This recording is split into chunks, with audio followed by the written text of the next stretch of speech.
Hey everyone, Geneva here. Today I'm going to be sharing with you another DIY idea that you can do with your kids.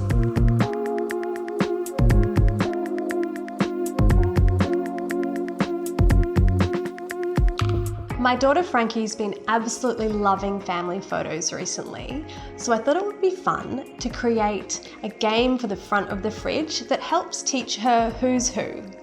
The front of the fridge can be a pretty boring place, so in this DIY I'm going to be sharing how to make it look nicer and also make it a place for a little bit of learning. I'll be making a DIY word and photo game for the front of the fridge. All you need for this project is magnetic photo paper, a Canon PIXMA printer, photos that you want to print, and a word design that you want to print. You'll also need some scissors. The first thing you need to do is choose the words that you want to print. You can either create your own design or you can use the one that I've made, which is available on my website.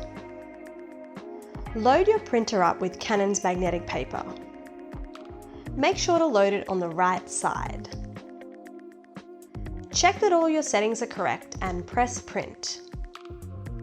I've chosen both words and photos to print for this game.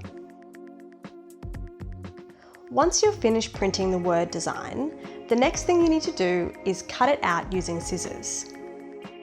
It's a good idea to cut them out in straight, uniform shapes.